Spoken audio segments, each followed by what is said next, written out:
Hi எல்லோரும் எப்படி இருக்கீங்க? நான் ரொம்ப நல்லா இருக்கேன். இந்த வீடியோ பார்க்கலான்னு சூஸ் பண்ணதுக்கு ரொம்ப தேங்க்யூ. இன்றைக்கி சண்டே தான், ஆனால் நான் எனக்கு உங்களுக்கு இந்த நியூ பர்சனை காட்ட போகிறேன். அது யாருன்னு வீடியோவோட நடுவில் தெரியும். ஸோ மிஸ் பண்ணாமல் பாருங்கள். இன்றைக்கி ஆல்ரெடி லேட் ஆகிடுச்சு. சண்டேனாலே ஸ்லோ தான், டைம் ஆகிடுச்சு. இருந்தாலும் நம்ம ஸ்கின் கேர் பண்ணிவிட்டு நம்ம அடுத்து நம்ம வேலையை ஸ்டார்ட் பண்ணலாம். எப்போவுமே ஸ்கின் கேர் ரொம்ப இம்பார்ட்டன்ட். அது எல்லாருக்குமே தெரியும். நம்மளுக்கும் ஏஜ் ஆகிட்டே இருக்குது. ஸோ ஸ்கின் கேர் பண்ணிக்கணும். அப்புறம் ஆஸ் யூஷுவல் இன்றைக்கி வந்து மார்னிங் பிரேக்ஃபாஸ்ட் என்ன, லன்ச் என்ன, அப்படி என்ன செய்ய போகிறோம் அப்படின்றது தான் பார்க்க போகிறோம். அது மட்டும் இல்லை, நம்ம சேனலில் வீடியோ பார்க்குற நிறையா பேர் நம்ம சேனலை சப்ஸ்கிரைப் பண்ணாமல் வீடியோ பார்த்துட்ருக்கீங்க. ஸோ மறக்காமல் நம்ம சேனலை சப்ஸ்கிரைப் பண்ணிவிட்டு பாருங்கள்.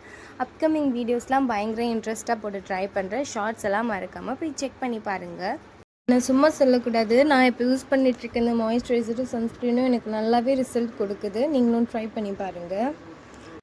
கிச்சன் நம்ம ஷிஃப்ட் பண்ண ரூம் வந்து ரொம்ப இருட்டாக இருக்குது. லைட் போடாமல் அங்கே எதுவுமே பண்ண முடியல. ஆனால் அந்தாண்ட சைடு இருக்கும்போது கிச்சன் நல்லா பிரைட்டாக இருக்கும். ஏன்னா சைடில் ஃபுல்லுமே ஜன்னலாக இருக்கும். நம்ம பகல் நேரத்தில் கிச்சனில் இருக்கும்போது நம்மளுக்கு லைட்டே தேவை கிடையாது. ஆனால் இங்கே உள்ளே போய் ஒரு தண்ணி குடிக்கணுன்னா கூட லைட் போடுற மாதிரி தான் இருக்குது. அந்தளவுக்கு இருட்டாக இருக்குது. என்ன பண்ணுறது? ஸோ இப்போ இன்றைக்கி மார்னிங் பிரேக்ஃபாஸ்ட் வந்து நான் தோசையும் தக்காளி சட்னியும் பண்ணிக்கலாம் அப்படின்னு சொல்லிட்டு ஒரு பிளானில் இருந்தேன்.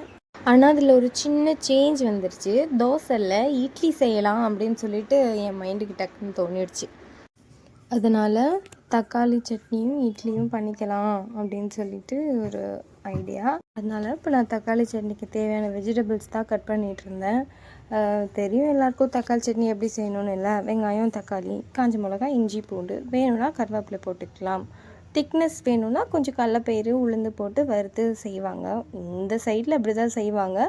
இன்னும் ஒரு சில ஊர்களில் எப்படி செய்வாங்கன்னு எனக்கு தெரியல. ஆனால் இப்படி செஞ்சாலும் டேஸ்ட் ரொம்ப நல்லாயிருக்கும்.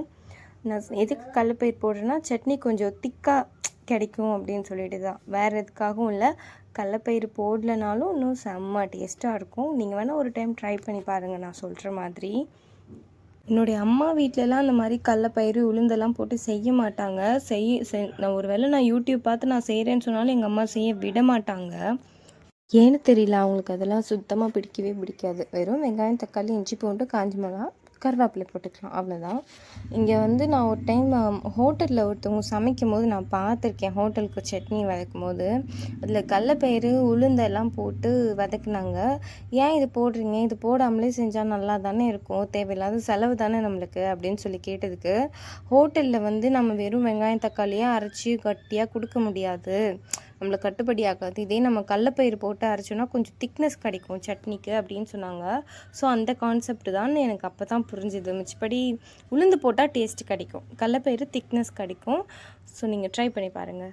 சரின்னு வெங்காயத்தை போட்டு வதக்கிட்டு தலையை தான் காய வைக்கணும்னு நினச்சிட்டு இருந்தேன். ஏன்னா இந்த தலையில் கட்டிருக்க துண்டு ரொம்ப வெயிட்டாக இருக்குது. இந்த மாதிரி கட்டிக்கிட்டு இருந்தால் முடியும் கொட்டும், தலையோட முடி வெயிட் இப்படி இழுக்கிறதுனால. ஸோ தலை காய வைக்கலான்னு சொல்லிட்டு வெளியில் போயிட்டேன். எப்போவுமே சொல்கிறேன், கேர்ள்ஸ் அண்ட் பாய்ஸ் நல்லா கேட்டுக்கோங்க. ஹீட் வச்சு முடியை என்றைக்குமே ப்ளோ ட்ரை பண்ணாதீங்க. ஏன்னா அது நம்ம முடியை கண்டிப்பாக டேமேஜ் ஆக்கிடும். சன்லைட்டில் காய வைங்க, அதுதான் நம்மளோட ஹேருக்கு ரொம்ப நல்லது. உடனே சன்லைட் படுறது முடிக்கு அப்போ அது மட்டும் டேமேஜ் ஆகாதா அப்படின்னு கேட்காதீங்க. நம்ம முடி ஈரமாக இருக்குது, அப்போ சன்லைட் பட்டு ட்ரை ஆகிறது வேறு. நல்ல காஞ்ச முடியில் நல்லா சன்லைட் பட்டு இன்னும் முடியை டேமேஜ் பண்ணுறது வேறு. புரியுதா உங்களுக்கு நான் என்ன சொல்கிறேன்னு? ஸோ நம்ம முடி ஈரமாக இருக்கும்போது சன்லைட்லாம் பட்டால் நம்மளுக்கு ஒன்றுமே ஆகாது. நீங்கள் டேரெக்டாக உங்கள் முடியில் ஹீட் வைக்கிறீங்கன்னா கண்டிப்பாக உங்கள் முடி டேமேஜ் தான் ஆகும். நான் என் முடியெல்லாம் காய வச்சுட்டு வந்து பார்க்குறேன், வெங்காயம், தக்காளி எல்லாம் வதங்கிடுச்சு. நான் அவருக்கு 2 முட்டையும் பாயில் பண்ண வச்சுருந்தேன், அதுவும் ரெடி ஆகிடுச்சு. சீம்பால் வந்து இன்றைக்கி 3 நாள் ஆகிடுறதுனால நல்லா தண்ணி விட்டுரும். சீம்பால் நிறைய பேருக்கு தெரியும். ஸோ நம்ம அதை வெளியில் அடுப்பில் செஞ்சுக்கலாம். நம்ம கேஸில் செஞ்சோன்னா அப்புறம் ரொம்ப நேரம் ஆகும், அதை போட்டு கிண்டிட்டு. தேவையில்லாமல் கேஸ் தான் வேஸ்ட் ஆகும். நம்ம ஊற்றிட்டோம்னா வெளியில் அடுப்பில் போட்டுக்கிட்டா மாமியும் அதை பார்த்துக்குவாங்க. நம்ம உள்ளே இருக்க வேலைங்களை முடிச்சிடலான்னு சொல்லிட்டு வெளியில் அடுப்பில் தான் கிண்டிகிட்ருக்கோம். சீம்பால் பார்த்திங்கனாலே தெரியும் பாருங்கள், எவ்வளோ தண்ணி விட்டுருச்சு பாருங்கள். 3 நாள் ஆயிடுச்சுல்ல, அதனால் அப்படி தான் இருக்கும். தோசையிலேருந்து இட்லி ஊற்றலாம் அப்படின்ற மைண்ட் எப்படி மாறுச்சுன்னா, வீட்டுக்கு கெஸ்ட் வந்துட்டாங்க. அதனால தான் அவங்க வரும்போது சமோசா வாங்கிட்டு வந்தாங்க. நான்லாம் 10 சமோசானாலும் அசராமல் சாப்பிட்ற ஆள். அவங்க எனக்கு பிடிக்கும்னு சொல்லிட்டு தெரிஞ்சு வாங்கிட்டு வந்தாங்களான்னு தெரியல, இல்லை வீட்டுக்குன்னு சும்மா வாங்கிட்டு வந்தாங்களான்னு தெரியல. ஸோ சமோசா வாங்கிட்டு வந்தாங்க. சாப்பிட்டுக்கிட்டே தான் வேலை பார்த்தேன். காலேஜ் படிக்கும்போதெல்லாம் சமோசானா எனக்கு ரொம்ப பிடிக்கும். அதுவும் ஆனியன் சமோசா தான். உருளைக்கிழங்கு சமோசாலாம் அவ்வளோவா பிடிக்காது. ஆனியன் சமோசானா எனக்கு ரொம்ப பிடிக்கும். அதேபோல் நான் ஒரே ஒரு டைம் வந்து மட்டன் கோலா உருண்டைன்னு சொல்லிட்டு சாப்பிட்ருக்கேன். அதுவும் எனக்கு ரொம்ப பிடிச்சிச்சு. அது நான் ஒரே ஒரு டைம் தான் என் லைஃப்லேயே சாப்பிட்ருக்கேன். நான் வேறு எந்த ஃபங்க்ஷன்ஸ்லேயும் சரி, வெளில போகும்போதும் சரி நான் சாப்பிட்டதே இல்லை. எனக்கு அது சாப்பிட்ணுன்னு இப்போ வரைக்குமே ஆசையாக தான் இருக்கும். கெஸ்ட் வந்துட்டாங்கன்னு சொன்னேன் இல்லையா, நான் வந்து தக்காளி சட்னி வீட்டில் இருந்தவங்களுக்கு மட்டும் தான் பண்ணேன். ஸோ அவங்க வந்தால் பத்தாமல் போயிட போதும்னு சொல்லிட்டு டக்குன்னு அரைக்கக்கூடிய சட்னி தேங்காய் சட்னி. அதனால சரி ஓகே அதையும் பண்ணி வச்சிடலாம். பத்தலைனா இதையும் சேர்த்து சாப்பிட்டுக்குவாங்க. அப்புறம் நம்மளுக்கு தான் இந்த 2 காம்பினேஷனும் ரொம்ப பிடிக்குமாச்சே. அதனால் 2த்தையுமே சேர்த்து வச்சுக்கலான்னு சொல்லிட்டு சட்னி அரைக்க ஆரம்பிச்சிட்டேன். எனக்கு வந்து தேங்காய் சட்னினா இப்போ ஃபேவரட்டாக இருக்குது. ஆனால் எங்கள் வீட்டில் இருக்கும்போது எனக்கு தக்காளி சட்னி தான் ஃபேவரட். ஏன்னா அங்கே அது வந்து ரொம்ப ரேராக செய்வாங்க. என்னால் அது எனக்கு ரொம்ப பிடிக்கும். இங்கே வந்தோடனே தேங்காய் சட்னி ரொம்ப ரேர் ஆகிடுச்சு சாப்பிட்றதுக்கு. அதனால் எனக்கு வந்து இங்கே தக்காளி சட்னியை விட தேங்காய் சட்னி தான் பிடிச்சிருக்கு இந்த சீசனில். எண்ணெய் பற்றாக்குறையாக இருந்த காரணத்தால் தாளிப்பு ஒன்றா போட்டு 2 சட்னிலையும் ஊற்றிக்கிட்டேன். அதே போல் எனக்கு வந்து தேங்காய், பொட்டுக்கல்ல எல்லாம் போட்ட சட்னினா ரொம்ப பிடிக்கும். எக்ஸாம்பிள் இந்த கதமன் சட்னி. ஒரு நாள் நான் தோசை சுட்டு காமிச்சேன்ல, எனக்கு இந்த சட்னி தான் ஃபேவரெட்னு அது. அதில் வந்து வெங்காயம், தக்காளி, பச்சை மிளகா, இஞ்சி, பூண்டு, தேங்காய், பொட்டுக்கல்ல எல்லாமே இருக்கும். ஆக்சுவலி நம்ம 2 சட்னியோட காம்பினேஷன் சொல்கிறோம்ல, தேங்காய் சட்னி, தக்காளி சட்னி. அது அப்படியே 2த்தையும் ஒன்றா மிக்ஸ் பண்ணி செய்வாங்க, அவ்வளோதான். இந்த மாதிரி எனக்கு தேங்காய், பொட்டுக்கல்ல போட்ட சட்னியெல்லாம் ரொம்ப பிடிக்கும். மல்லாட்டை சட்னி பிடிக்கும். ஆனால் அதில் தேங்காய் போடாமல் இருந்தால் தான் எனக்கு பிடிக்கும். எங்கள் அம்மா வீட்டில் வந்து மல்லாட்டை சட்னியில் தேங்காய் வைக்க மாட்டாங்க. பச்சை பூண்டு வச்சு அரைப்பாங்க. நல்ல வாசனையாக மணமாக இருக்கும். தேங்காய் போடாததுனால சட்னி நீங்கள் வெளியிலேயே நாள் ஃபுல்லாக வச்சுருந்தாலும் கெட்டு போகாது. ஆனால் இங்கே நான் என்னோடய மாமி வீட்டில் வந்து தேங்காய் போட்டு அரைக்கிறாங்க. சில சமயம் பூண்டு இல்லைனாலும் பரவாயில்ல அப்படின்ற மாதிரி சட்னியும் அரைக்கிறாங்க. அது எனக்கு பெரிய டேஸ்ட் எனக்கு தெரியல. எனக்கு வேர்க்கடலை சட்னி மட்டும் எனக்கு தேங்காய் போடாமல் அரைச்சோன்னா ரொம்ப பிடிக்கும். நீங்களாம் எப்படி செய்வீங்க வேர்க்கடலை சட்னின்னு சொல்லிட்டு சொல்லுங்கள் மறக்காமல். இப்போ நம்மளுக்கெலாம் வந்து சின்ன வயசில் வந்து காலையில் ஸ்கூலோ காலேஜுக்கோ போகும்போது சாங்ஸ் கேட்க பிடிக்கும். இல்லை மித்த நேரம்னாலும் சன் மியூசிக் வச்சு கேட்போம். அந்த மாதிரி சாங்ஸ் கேட்குற ஒரு வயசு இருக்கும். இப்போ என்ன ஆயிடுச்சுன்னு தெரியல. எனக்கு மூவிஸ் பார்க்க தான் ரொம்ப பிடிச்சிருக்கு. மூவிஸ், வெப் சீரிஸ் இந்த மாதிரி பார்க்குறதுக்கு. இப்போ ரீசெண்ட் டைம்ஸ்னு சொல்ல முடியாது. ஒரு 3-4 வருஷமாகவே எனக்கு மூவிஸ் மேலே ரொம்ப இன்ட்ரெஸ்ட் வருது. முக்கியமாக இந்த க்ரைம் மூவிஸ் மேலே, த்ரில்லர் மூவிஸ், ஹாரர் மூவிஸ் இந்த மாதிரி. பெருசாக எனக்கு இந்த ஆக்ஷன் மூவிஸ், லவ் ட்ராமா இதெல்லாம் எனக்கு பெருசாக இன்ட்ரெஸ்ட் வர மாட்டேங்குது. அதுவே ஒரு ஹாரர் மூவி, க்ரைம் மூவி, இந்த ஒரிஜினலான ஒரு கதையை மூவியாக எடுத்திருப்பாங்க இல்லையா, அந்த மாதிரி மூவிஸ் மேலே எனக்கு பயங்கர இன்ட்ரெஸ்ட் வருது. வெப் சீரிஸ் உங்களுக்கு தெரிஞ்ச ஏதாவது ஒரு நல்ல வெப் சீரிஸ் இருந்தால் கமெண்ட் பண்ணுங்கள். எனக்கு வெப் சீரிஸ் பார்க்கணுன்னு ரொம்ப ஆசையாக வருது. அதனால் மார்னிங் பிரேக்ஃபாஸ்ட் இது என் ஹஸ்பண்டுக்கு, இது என்னோடது. அவர் இன்றைக்கி சண்டே இருந்தாலும் ஒரு குட்டி வேலையாக கிளம்பிட்டார். இந்த காம்பினேஷன் நம்மளுக்கு பிடிக்கும் இல்லையா, ஸோ ரொம்ப டேஸ்ட்டாக இருந்தது. இன்றைக்கி சாப்பிடும்போது நான் பார்த்த வெப் சீரிஸ் இது தான். இந்த வெப் சீரிஸ்க்கு என் ஹஸ்பண்ட் பயங்கர ஹைப் கொடுத்ததால இதை நான் பார்த்துக்கிட்டே சாப்பிட்டேன். தம்ப்நெயில் பார்த்தாலே தெரிஞ்சிருக்கும் புது வரவுன்னு சொல்லிட்டு. வேறு யாரும் இல்லை, இவர் தான். வில்லேஜில் இருக்கிறவங்களுக்கெலாம் பொதுவாக இவங்கள வந்து ஒரு எப்படி சொல்கிறது, ஒரு ஆடு மாடு அப்படின்னு பார்க்காம கூட பிறந்தவங்கள தான் பார்ப்பாங்க. அது நிறைய பேருக்கு தெரியும். இப்போ டவுன்ஸில் சிட்டிஸில் வந்து பெட்ஸ் ஒரு டாக் வளர்க்குறாங்க, கேட் வளர்க்குறாங்கன்னா அவங்க கூட பிறந்தவங்களாம் நினச்சி தானே வளர்க்குறாங்க. அதே போல் தான். ஸோ இதுக்கு பின்னாடி ஒரு கதையே இருக்குது. இந்த கன்றுக்குட்டி பிறந்தது கொல்லிலே போட்டுருச்சு கண். அதுக்கப்புறம் வீட்டில் தூக்கிட்டு வந்து வச்சோம்.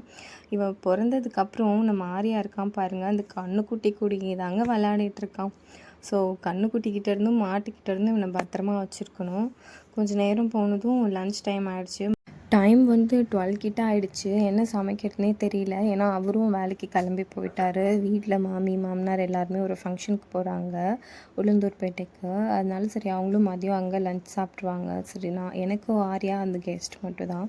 ஸோ என்ன பண்ணுறதுன்னு சொல்லி யோசிச்சு இந்த 2 பேருக்கு 3 பேருக்கு என்ன சமைக்கிறது அப்படின்னு சொல்லிட்டு, அதுக்கப்புறம் சரி சிம்பிளாக சாதமும் ரசமும் வச்சுக்கலாம், வீட்டில் முட்டை இருக்குல்ல அப்படின்னு சொல்லிட்டு ரசமும் சாதமும் தான் பண்ணேன். ஏன்னா அவங்க ஃபங்க்ஷனில் சாப்பிட்ருந்தா அவங்களுக்கு ஒரு மாதிரி இருந்தால் கூட ரசம் சாப்பிடுவாங்க இல்லையா, அதனால் நான் ரசம் வச்சுக்கிட்டேன் சிம்பிளாக. இந்த நிறைய பேர் வந்து தக்காளியை மிக்சியில் அரைச்சிலாம் செய்கிறாங்க. அது ஒரு டேஸ்ட்டாக தான் இருக்குது. ஆனால் இந்த மாதிரி கையில் நம்ம மசிச்சு பண்ணும்போது அது டேஸ்ட் இன்னும் நல்லாவே இருக்கும். உங்களுக்கு தெரியும், ஒவ்வொரு ஊரில் ஒரு ஒரு மாதிரி ரசம் வைப்பாங்க. பருப்பு ரசம், தேங்காய் பால் ரசம், கொள்ளு ரசம் நிறையா. அது எதுவுமே நான் ட்ரூலி சாப்பிட்டதே இல்லை. உண்மையை சொல்கிறேன், நான் சாப்பிட்டதே இல்லை. ஏன்னா எங்கள் வீட்டில் செஞ்சது கிடையாது. அதனால எனக்கு தெரிஞ்சதெல்லாம் இந்த ஒரே ரசம் எங்கள் அம்மா செய்வாங்க. அதே தான் நான் இங்கேயும் ஃபாலோ பண்ணிகிட்ருக்கேன். ஆட்டுக்கால் ரசம் அது சாப்பிட்ருக்கேன். மேபி நான் கல்யாணத்துலலாம் சாப்பிட்ருப்போம் இல்லையா, ஃபங்க்ஷனில், அதெல்லாம் மேபி பருப்பு ரசமா இல்லை தேங்காய் பால் ரசமாக இருந்திருக்கலாம். எனக்கு தெரியல அது என்ன ரசம்னே. நான் பொதுவாக கல்யாணத்துக்குலாம் போனால் ரசம்லாம் சாப்பிட மாட்டேங்க. வத்த குழம்பு சாப்பிடுவேன், அவ்வளோதான் சாப்பிடுவேன். அங்கே இருக்க கூட்டு பொரியலெல்லாம் போட்டு பிசைஞ்சு சாப்பிட்டு வந்துடுவேன். இப்படி ரசமெல்லாம் நான் சாப்பிட மாட்டாங்க. ஏன்னா எனக்கு வீட்லேயே ரசம் சாப்பிட பிடிக்காது. எனக்கு ரசம் வந்து பிடிக்க தான் பிடிக்கும், அதை சாப்பிட பிடிக்காது. அது ஏன்னு எனக்கு தெரியல. ரொம்ப பசி தாங்கவே முடியல, ஐயோ இதை விட்டால் வேறு வழியே இல்லையே அப்படின்னா நான் கண்டிப்பாக ரசம் போட்டு சாப்பிட்ருவேன். ஆனால் எனக்கு ரசம் வந்து மெயின் டிஷ்ஷாக வச்சு சாப்பிட பிடிக்காது. எனக்கு ரசம் பிடிக்க தான் பிடிக்கும். உங்களில் எத்தனை பேருக்கு இந்த மாதிரி ஹேபிட் இருக்குதுன்னு சொல்லுங்கள். நான் ஏதோ ஒன்று பேசிகிட்டே இருந்துட்டேன். என்னென்னா இன்றைக்கி மாடை பற்றி தான் பேசலான்னு நினச்சேன். நீங்கள் கொஞ்சம் ரிச் பீப்புள்னு இல்லை, பொதுவாக நிறைய பேர் பார்த்திங்கன்னா இந்த மாடுக்கு, பறவைக்கு, நாய்க்குட்டிக்கு, வாயில்லா ஜீவன்னு வச்சுக்கலாம், அவங்களுக்குலாம் வந்து நிறைய தானம் பண்ணுவாங்க. மாடை பார்த்தா கீரை வாங்கி கொடுக்கறது, வாழைப்பழம் வாங்கி கொடுக்கறது, நாயை பார்த்தா ஒரு 2 பிஸ்கெட்டோ இல்லை சாப்பாடோ வாங்கி கொடுக்கறது, பறவைங்களுக்கு தானியம் போட்டு வளர்க்குறது. நம்ம வீட்டில் வளர்க்குற பறவைகளை சொல்லலை, பொதுவாக இப்போ வீட்டுக்கு வருது. இப்போ காலையில் எந்த காக்காவுக்கு சாப்பாடு வைக்கிறோம் இல்லை, அந்த மாதிரி ஒரு அணில் வந்து அது சாப்பிடுது, அந்த மாதிரி சொல்கிறேன். ஏன் இதெல்லாம் பண்ணுறாங்கன்னா, நம்ம தெரிஞ்சோ தெரியாமலோ நிறைய தப்பு பண்ணியிருக்கலாம், இல்லை நம்ம முன்னோர்கள் ஏதாவது பாவம் பண்ணி அதை நாம் அனுபவிக்கிற மாதிரி இருக்கலாம். ஸோ இந்த மாதிரி விஷயங்களெல்லாம் வந்து நாம் தவிர்க்கணும் அப்படின்னா, நல்லா நடக்க தெரிஞ்சு, நல்லா கை காலை வீசி நடந்துக்கிட்டு, நல்லா பேச தெரிகிற மனுஷனுக்கு தானம் பண்ணுறதை விட இந்த வாயில்லா ஜீவன்களுக்கு தாராளமாக தானம் பண்ணுங்கள். இது வந்து நம்மளுடைய பாவ கர்மாஸை கண்டிப்பாக கம்மி பண்ணும். இது நான் நம்புறது. நீங்களாம் நம்புறீங்களான்னு எனக்கு தெரியல. ஆனால் நீங்கள் சின்ன சின்ன விஷயத்த நோட் பண்ணிங்கன்னா கண்டிப்பாக தெரியும். இது என்ன ஒயருன்னு பார்க்குறீங்களா? ஆமாம், இது வந்து நான் கொஞ்சம் வயர்கூடலாம் பின்னுவேன். வேஸ்ட்டாக இவ்வளோ நாள் கடந்ததெல்லாம் எடுத்து ஒன்றா வச்சு நம்ம குட்டி பேஸ்கெட்டாக போட்டுக்கலாம், ட்ரே மாதிரி போட்டுக்கலாம் அப்படின்னு சொல்லிட்டு எடுத்து வச்சுருக்கேன். இது நான் பின்னுறது உங்களுக்கு தனியாக ஒரு லாங் வீடியோவில் போஸ்ட் பண்ணுறேன், இல்லை ஷார்ட் வீடியோவில் கூட போஸ்ட் பண்ணுறேன்.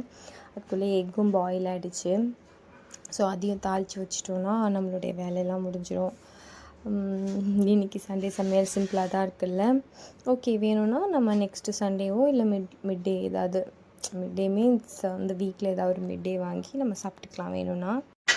சண்டேனாலே எல்லாருக்கும் ஸ்பெஷல் தான் இல்லை, எல்லோரும் ஃபேமிலியாக வீட்டில் இருப்பாங்க. நல்லா இப்படி ஒரு வைபாக இருக்கும். ஒரு மூவி பார்க்கலாம், எல்லாம் ஒன்றா கலந்து பேசி சிரிக்கலாம், விளையாடலாம், நல்லா சமைச்சு சாப்பிடலாம்.